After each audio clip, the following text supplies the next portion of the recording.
Hello, everyone.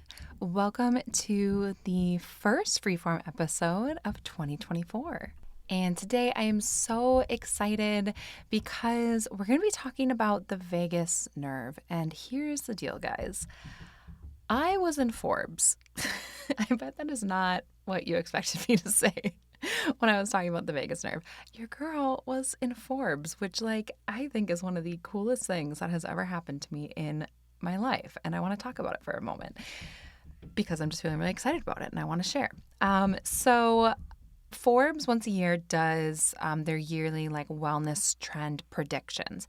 So the author of the piece of the 2024 wellness trends predictions, when they kind of put out what's everyone's predictions, and you can kind of submit your predictions, and they ask a bunch of wellness professionals, what are your predictions? And then they pick some and it makes the piece. And mine made it. Not only did it make it, you guys, it was the first one in there. I was just like, oh my God. I don't know. It was wild, absolutely wild.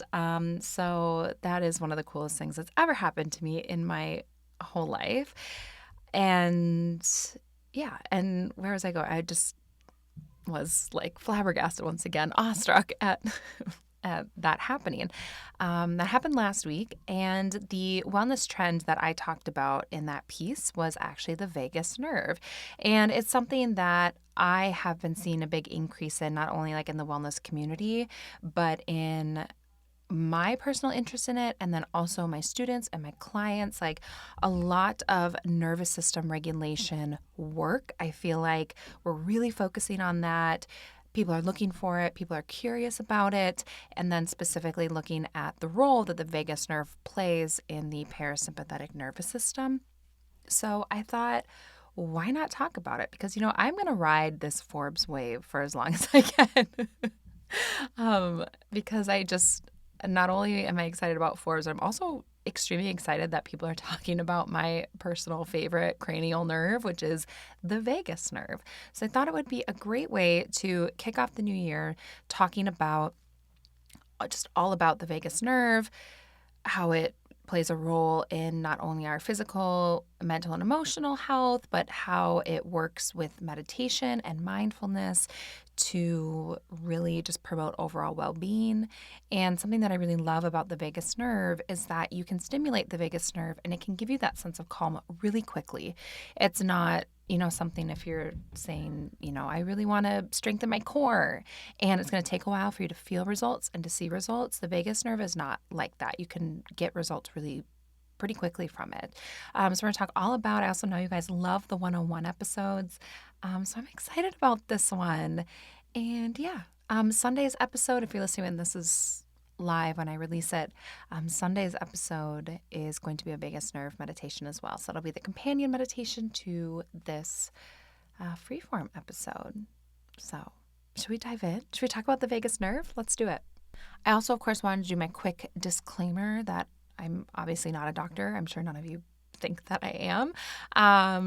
Not a doctor.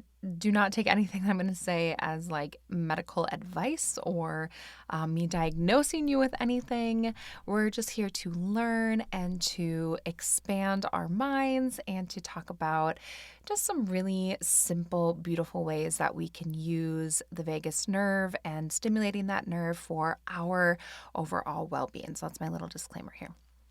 So diving right in, what is the vagus nerve?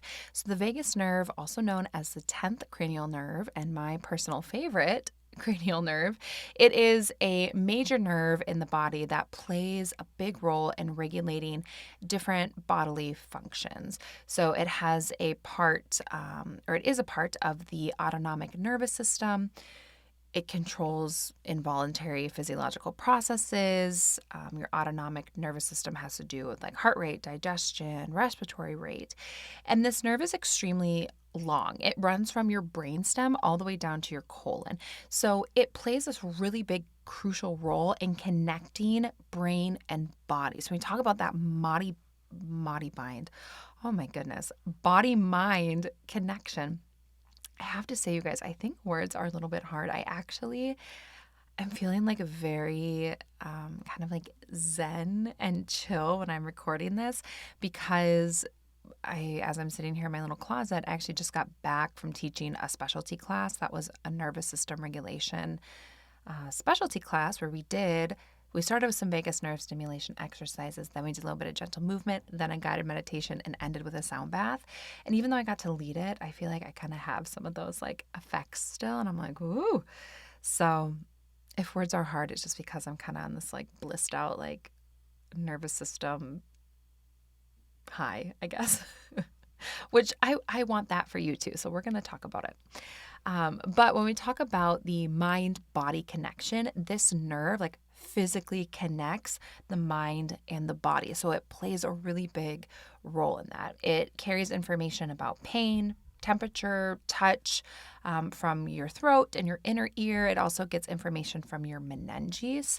And the meninges you've heard me talk about before. I think I mentioned it in the loving kindness in the TWIM episode. So the meninges are the 3 protective layers of tissue that surround and encase your brain and your spinal cord. So these layers provide like a protective barrier and cushioning for the central nervous system from things like physical trauma, infections, potential hazards, things like that. So think of it as like just the casing that is around your brain, the meninges, but we get a lot of information from the meninges because it's on that outside of the brain and it's that casing. So the vagus nerve will pull sensory information and other information from the meninges. So just wanted to share that in case we weren't sure about what that was with that particular part of the brain. It's pretty cool. And the first time that I learned about the meninges was when I was studying with Bhante Villmoranzi. And when I was with the monks and studying TWIM, he said that when you smile, that the meninges relaxes. So it physically alleviates some of the physical tension on your mind when you smile. So that's why you always start that practice with a smile on your face. That's when I first learned about the meninges. And then it was kind of cool to learn that the meninges and the vagus nerve are actually really closely connected and they work together in terms of getting different information, sensory information, kind of in your body. So love that. The vagus nerve, it originates in the medulla oblongata, which is like the very low part of the brain stem. So if you're thinking about a picture of like the brain, it's low, kind of like where the brain and the neck, or like the brain and the spinal cord kind of connect, like that low brain stem part. So it originates there and it extends down through your neck into your chest and your abdomen, and it goes all the way down to your digestive tract. So it's a very, very long nerve. And it's also a paired nerve, which means that there's one on each side of the body. So when we talk about some of the vagus nerve stimulation exercises in this free form, but also when we do our guided practice on Sunday, we'll be doing kind of bilateral movement and stimulation. So on both sides, we'll be doing like a little bit of ear work, a little bit of throat work, and we'll be doing it on both sides because the vagus nerve is on both sides of our body, and it runs through like both sides of our neck and our throat. And then the vagus nerve, like I said, it plays a big role in sensory information. So it doesn't just send information like from the brain to the body, but it also receives sensory information from internal organs in the neck and the chest and the abdomen. So think of it as it kind of has this, dual highway, right? Where sometimes it's sending information, sometimes it's receiving information, and it is kind of talking and connecting between mind and body. Now, the vagus nerve is a primary component of the parasympathetic nervous system. So the parasympathetic nervous system is the rest and digest system. So we have the sympathetic nervous system, which is the fight or flight, and then the parasympathetic nervous system, which is the rest and digest.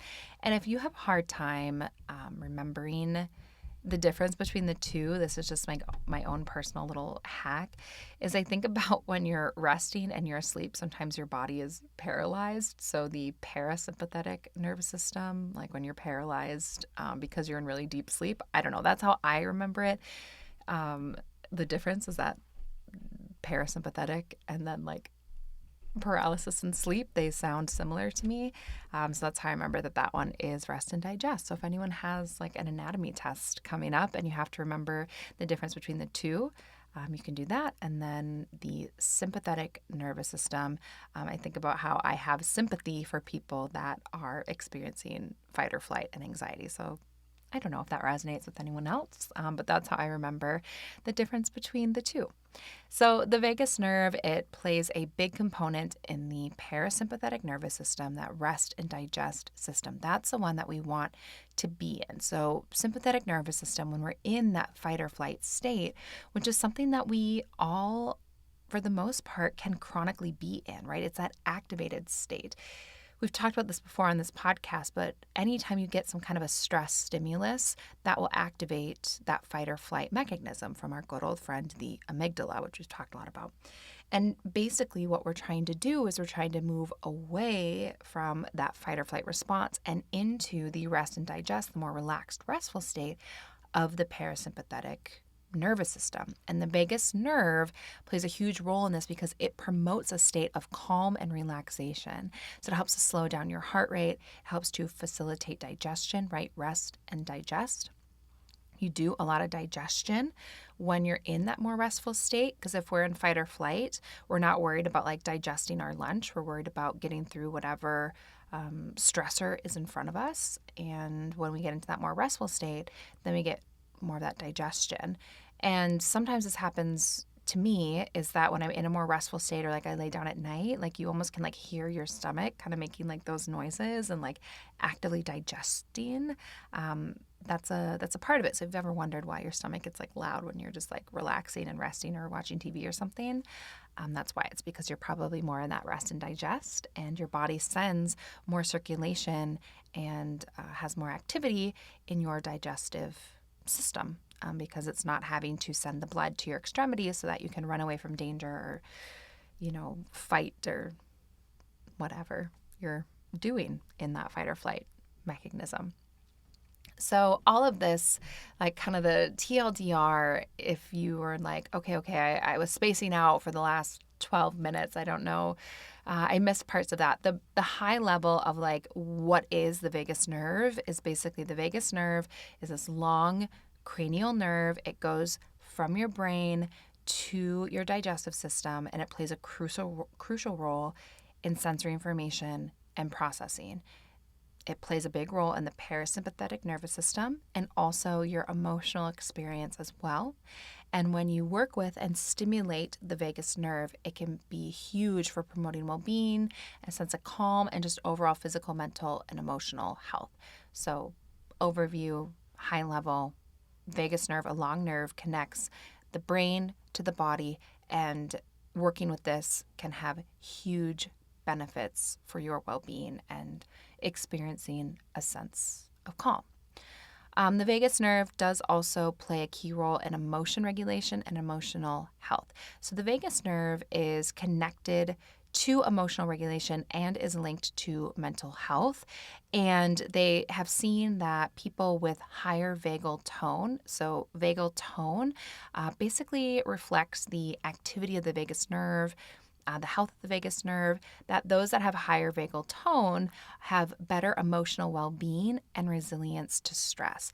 So think about, tone, vagal tone as, just like you could tone any other muscle, right? If you had high tone in your core, you probably have a stronger core. If you had low tone in your core, you maybe have a weaker core.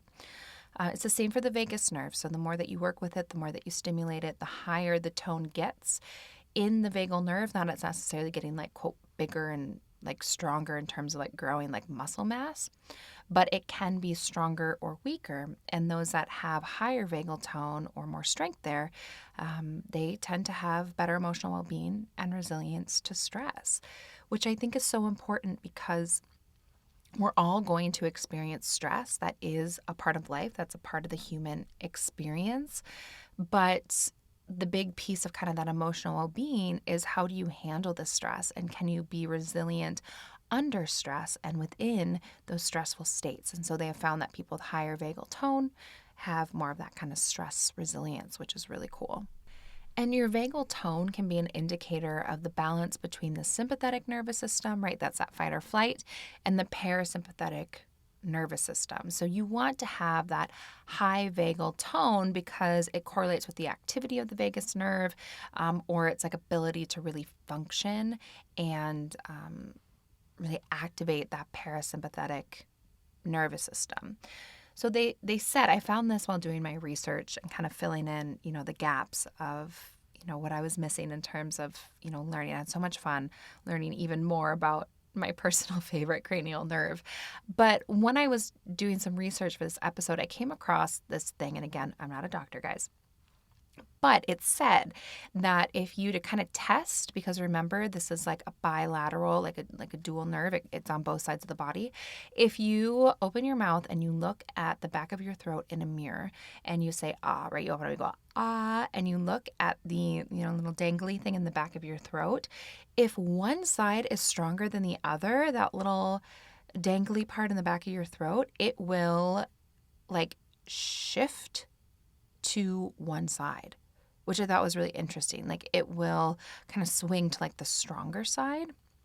So you better believe, as soon as I read that, I ran right into the bathroom around the corner and like turned on my phone flashlight. And I was in the bathroom being like, trying to figure out if one side was stronger than the other. And I feel like it was kind of down the middle. But I saw that several places that like if you were in a doctor's office and they were testing like the strength of your vagus nerve, or if you had like an imbalance between the two sides, we obviously want it to be balanced between the two sides. But if you say and it really shifts to one side, it can indicate that like one side has more tone than the other. I don't know. I just thought that was interesting. So, if you're in a safe place, you can give the test a little, I don't know, try it.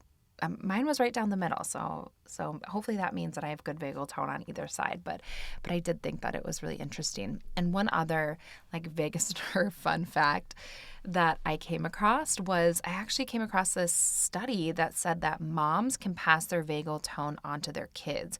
So like if you as a mom when you're pregnant, if you have low vagal tone and you are having a hard time like with stress resilience, that passes on to your children, and that they may naturally have lower vagal tone, and that they may have to build it up. And I just thought that was interesting because, I never really thought about there being kind of this genetic piece to stress resilience, but I just thought that was so fascinating. So those are the two vagus nerve fun facts that I found was the test, and then that moms can pass on their vagal tone to their kids. So yeah, I don't know. That was eye-opening to me. So looking at high vagal tone versus low vagal tone. So if you have high vagal tone, which remember that's one that we want, it's kind of that stronger activation of the vagal tone. That usually indicates that you have a balanced nervous system. Again, not a doctor, so I'm not, diagnosing anyone here. And please don't self-diagnose just based on, what you hear me sharing on this podcast. But it usually indicates that you have a balanced nervous system. So high vagal tone suggests a well-balanced autonomic nervous system. So both the sympathetic and the parasympathetic nervous systems are part of the autonomic nervous system. I don't know if I said that earlier. High vagal tone, you can have efficient and responsive, kind of parasympathetic. Often they'll call it like the parasympathetic branch, but I like to call it the parasympathetic system or response. You tend to be more emotionally resilient. So individuals with high vagal tone, they tend to exhibit better emotion regulation and resilience to stress. And they also can more effectively recover from stressors and return to a calm state. I think of this, when I read this, I think less susceptible to burnout. And that isn't necessarily something that I saw. That's me connecting the dots, that it sounds like kind of the more that you can work on balancing your nervous system and have that high vagal tone, to me, that sounds like maybe you're going to be a little less susceptible to getting to that full like burnout state that I know so many of us are in or are getting to.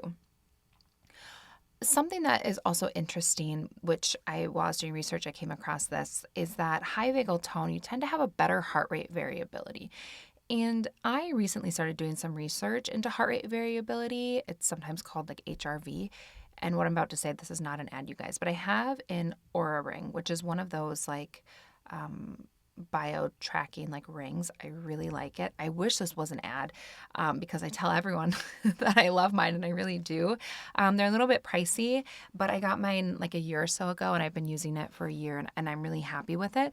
But I noticed kind of on like the dashboard, you use like a little app to see your stats. And I noticed that there was a heart rate variability like section, I guess, in the stats. I never really looked too much into it, but I noticed that it had really decreased like while I was pregnant and that first like month or so in postpartum. And so I started looking into it because I was like, what is this?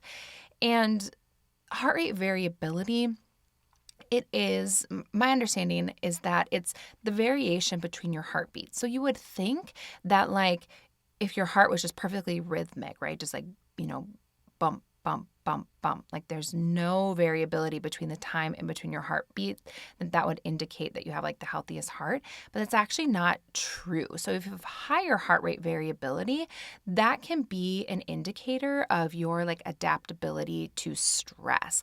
And I noticed that my heart rate variability over the last like year or so while I've been, pregnant and recovering from birth is that it was much lower than it was before. So I thought that was interesting that there's a correlation between heart rate variability and high vagal tone. And so people who have high vagal tone tend to have higher heart rate variability. And I couldn't really find a good answer as to like, is there a way other than having some kind of like a metric tracker like an Oura Ring or an Apple Watch or, anything else that, a heart rate monitor to figure out what your heart rate variability is? And I don't think there really is without having like an actual device that can kind of tell you. But I just thought that was really interesting. And then the last piece is that those with high vagal tone, they tend to have improved digestive function. So, if you've ever heard about like the gut brain, right? We know that there's so much happening in our gut and that the parasympathetic nervous system can be influenced by your gut, and it can be influenced by the vagus nerve, and the vagus nerve helps to support optimal digestion. So therefore, high vagal tone is linked to improve digestive processes. So then on the flip side, low vagal tone. So signs of low vagal tone could be kind of an imbalanced nervous system. So that could be like kind of a less responsive parasympathetic response, staying more in that fight or flight and never really being able to go into that rest and digest. My research suggested that, that's low vagal tone is maybe a bit more common than like high vagal tone. And I think that's happening for a few different reasons. One, because existing is very stressful. There's a lot going on. You heard, all about this in my Anatomy of Anxiety episode, but we're kind of designed to be overreactive to stressors, to have this overactive amygdala, to have, really hyperactive fight or flight responses, and that we aren't doing enough work to focus on the rest and digest. And I think like the vagus nerve and vagal tone, like this is something that we're just starting to explore and that we're definitely interested in, but maybe just there isn't enough education around it as to not only what it is and what it does, but how simple it is to stimulate the vagus nerve. So I just think that that's kind of interesting. And when I was doing my research, it kind of suggested that maybe if you're not sure if you have high vagal tone or low vagal tone, that maybe it might be more likely on the lower side, just because kind of the general human experience right now is one that doesn't necessarily support that high vagal tone. So just, food for thought. But that imbalanced nervous system, so kind of chronically being in that fight or flight, difficulty recovering from stress. So individuals with low vagal tone, they may find it challenging to recover from stressors. They don't quite bounce back as quickly. They may experience prolonged periods of kind of stressful states. They may have that reduced heart rate variability and also digestive issues. If you're one of my girlies with tummy troubles, it may not necessarily be the only thing, but, we all know, I'm sure, that experience of like when you're under a lot of stress and like it does impact your stomach. So that makes a lot of sense to me. And just really not having that like stress resilience component. And also, it's not necessarily on my notes, but to me this sounds a lot like burnout, right? And so if you're feeling kind of that burnout, low energy, like just having a hard time rebounding, like dealing with stress, it all feels like a whole lot, that could all kind of be an indicator of that low vagal tone. So, a few factors influencing vagal tone: physical activity, breathing techniques, social connection, mindfulness practices, healthy sleep patterns. So, if you're listening to all this and you're like, okay, I want to work on my vagal tone, I want to do this vagus nerve workout or whatever Kelly's about to tell me, what I just listed are kind of the big ones. So, physical activity, so regular exercise, especially activities that promote like deep breathing, kind of that mind body connections like yoga, Tai Chi, any kind of mindful movement, that is great for vagal tone. Breathing and breath work, deep diaphragmatic breathing, um, box breathing, relaxation breath, alternate nostril breathing, deep cleansing breaths, inhale through the nose, exhale through the mouth. That plays a huge factor in vagal tone and also the parasympathetic nervous system. So, one of the reasons why the first thing we do in almost every meditation that we do on here is either take a few deep cleansing breaths or focus on our breath or do a little bit of breath work, like a tiny bit of breath in the beginning of almost every meditation, is because not only is it good for the vagus nerve, which can promote that instant sense of calm, but the breath is one of the ways that we can instantly kind of shift into that parasympathetic nervous system.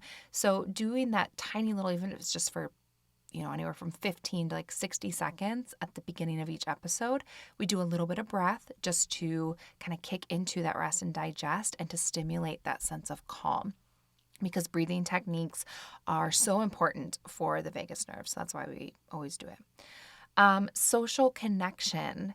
This one I think is really cool, but positive social interactions and a strong sense of social support are associated with higher vagal tone. So I tried to look into why that is. Like, if you feel more just connected socially, like what does that have to do with your vagus nerve? And there are a couple of things, like I didn't get a really direct answer, but there were a few things. One is, since the vagus nerve runs through your throat and your neck, is that if you talk more, like singing, humming, talking, all of that helps to stimulate the vagus nerve. So if you are kind of a social person, you're talking more, if it's just like on the phone or chatting with people, all of that helps to stimulate your vagus nerve. And that also, it feels good. Like there's that emotional component, almost that like mind body component of like having social connection and having a strong sense of like social support. And I just thought it was really interesting that there's such a strong social component to the vagus nerve. And then mindfulness practices and meditation. So meditation, any kind of meditation, any kind of mindfulness practice is really great for your vagus nerve and can influence that vagal tone. And then healthy sleep. I mean, great sleep helps everything. So adequate and quality sleep is improved to not only better vagal tone, but an improved nervous system function in general. So if you're wanting to really focus on your nervous system, regulating it and giving the vagus nerve some extra love, mind, body activity and movement, breath work, meditation, sleep, and then social connection are like some of the best ways to do that. And so now I want to talk about the actual exercises that you can do to stimulate the vagus nerve. Because one of the reasons that I love the vagus nerve so much and that I think it really is trending upwards is because it is so simple and so easy to stimulate the vagus nerve, and you can feel better really fast. It's like this magical little trick that can just kind of flip on the switch to parasympathetic nervous system and nervous system regulation. And it's just this quick, easy, like, just, I don't know, almost like little hack to just being in a calmer state. And so I love it. And it's so easy and it does not take a lot of time. So increasing vagal tone involves kind of different engaging activities and practices that will stimulate the vagus nerve and then promote the functioning of the parasympathetic nervous system as a whole. So here are some of the top practices that have been shown to help enhance your vagal tone.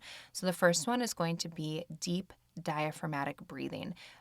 I will be incorporating deep diaphragmatic breathing into Sunday's meditation, the vagus nerve meditation, because doing slow, deep breaths that engage the diaphragm, this is one of the easiest and best ways to stimulate the vagus nerve. And think about it, like even if you didn't know that it's great for the vagus nerve, like don't you just feel better after you take some deep breaths? Like when you take those big, deep diaphragmatic breaths, you get into that sense of calm. It feels more soothing. It just like quiets everything down.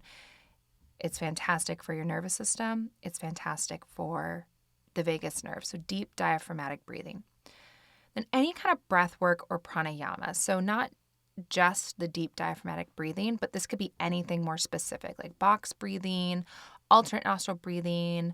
It also could be if you're someone who does more of an activating breath, where you kind of like inhale and then little exhales, like we've done a little bit of that on some of the episodes of Mindful Minute, but like Mindful Minutes, not me butchering my own podcast name. But any kind of breath work.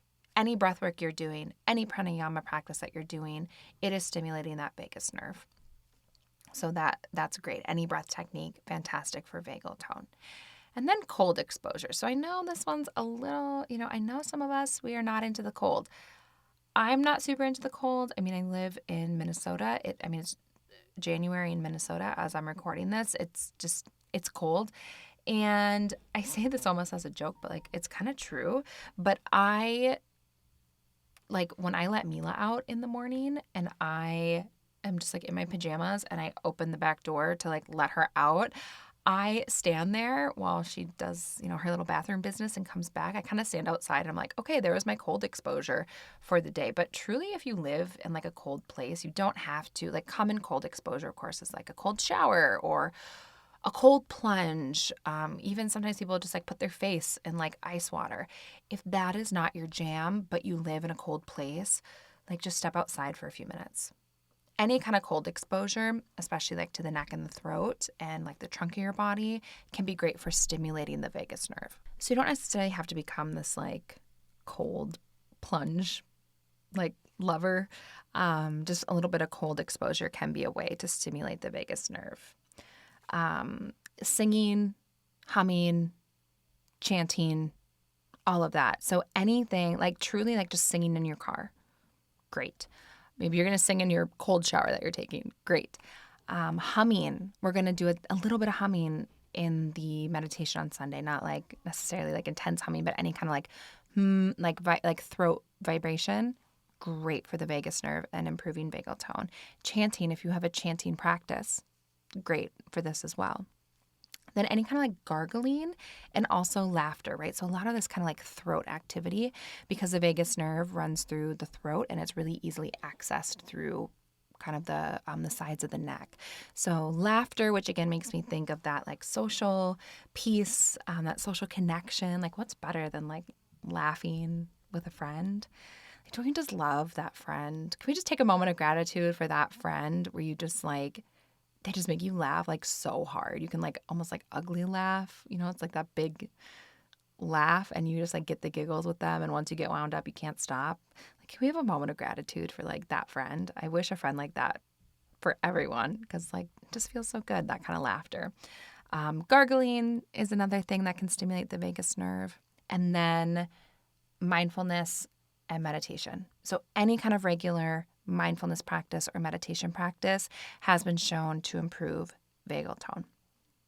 Then on a more kind of physical aspect, mind-body exercises, right? Yoga, Tai Chi, all of that, great for the vagus nerve, right? Because it plays a key role in kind of mind-body connection. So any kind of mind-body, like mindful movement, you're really utilizing that mind-body connection.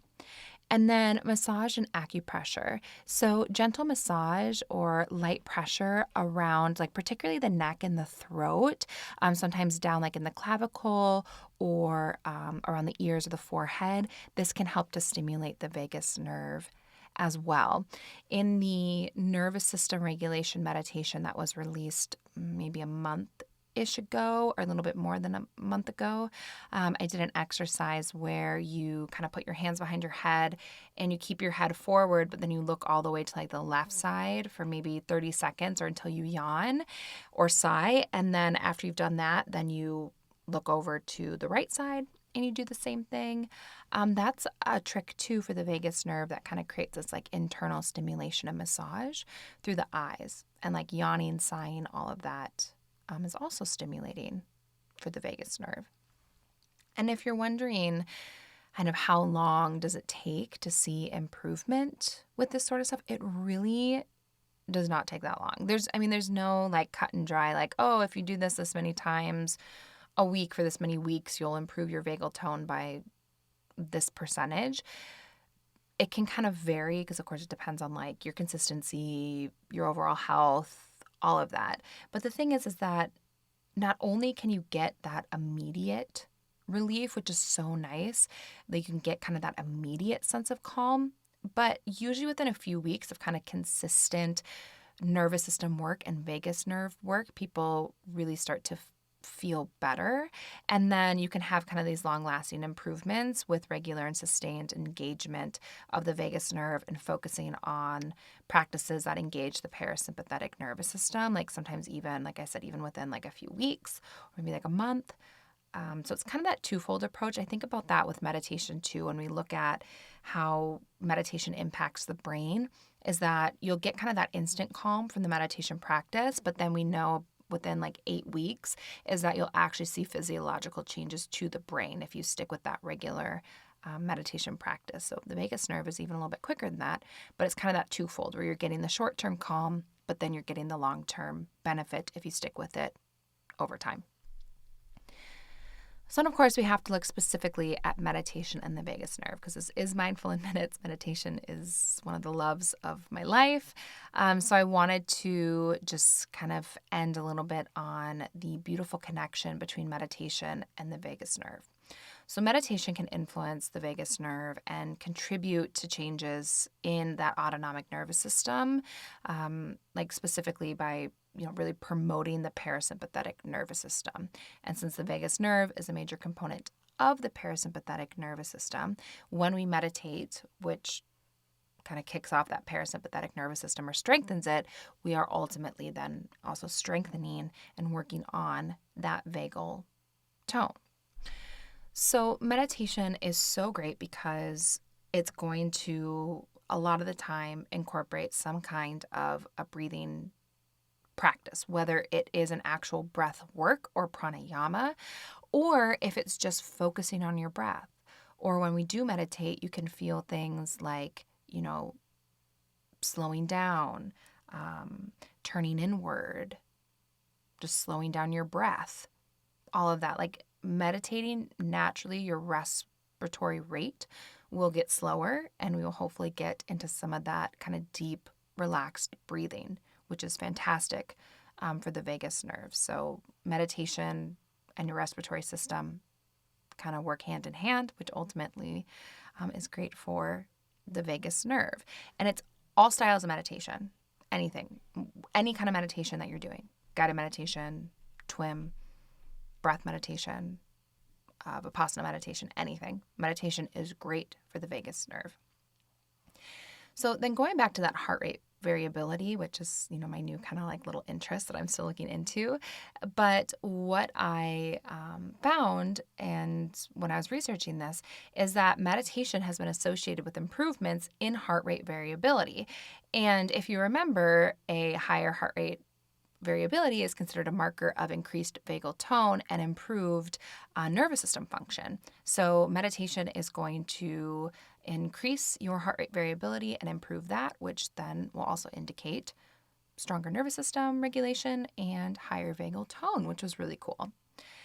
And then meditation has been shown to reduce your levels of stress hormones such as cortisol. So as the parasympathetic nervous system is activated, your stress responses are then kind of like deregulated, and the vagus nerve plays a role in this. So if we can reduce those stress hormones like cortisol, that is where then we're going to get some strengthening in the parasympathetic nervous system. We're going to get more to that rest and digest, which we know then is essential to vagus nerve stimulation, strength, and tone. And then enhanced emotion regulation. So we know that meditation practices are associated with improved emotion regulation. So as emotional regulation is connected again with that autonomic nervous system activity, the vagus nerve can kind of work together with meditation to help improve those positive emotional changes. So they really work hand in hand, meditation and the vagus nerve. So you can do any of those, stimulation techniques, yoga, breathing, massage, acupressure, all of that. But a regular meditation practice is a great simple way to work on your vagal tone. And they work so well together because so much of meditation helps to also increase your vagal tone. So they really work well together, which I think is so cool. They're like, little wellness, stress reducing friends. And again, I think it's so cool because you only need a few minutes a day. You only need a few minutes of that, even like 2 minutes of vagus nerve stimulation can be so great to promote that sense of calm. And we know that even like 8 minutes a day of meditation can give you the physical, mental, and emotional benefits. So a few minutes a day can lead to not only that immediate impact on your nervous system and your health, but also the long-term strengthening of your nervous system, of your mind, and your kind of stress and emotional responses, which is so cool. So that is kind of just high level vagus nerve 101. What is the vagus nerve? What does it do? How can it benefit us? And what is its relationship to meditation? So thank you for listening about one of my favorite things. I'll link to the Forbes piece in the show notes because there's some really cool trends in there too. Some other people contributed some really interesting things to that piece. So I'll link to it in the show notes. And I hope that you enjoyed this fun little lesson as our first freeform episode of 2024. And check out Sunday's meditation. It'll be a little bit different because we're going to do a tiny bit of some vagus nerve stimulation, exercises, a little bit of breath work, and then some meditation all together in Sunday's practice. So if you like this, feel free to share. If you are loving it, I'm so close to 2,000 reviews on Mindful in Minutes, which is like incredible. So if you haven't left a review, I don't know, that'd just be like a really fun milestone to hit like 2,000 reviews. So if you want to leave a nice little comment and a 5-star review, that'd be really special for me. And yeah, I hope you're doing well, and I hope 2024 is off to a great start. And now that we'll all be working on our vagal tone, maybe 2024 will be a more restful, calm, emotionally resilient year. I'm wishing that for all of us. So thanks for being here.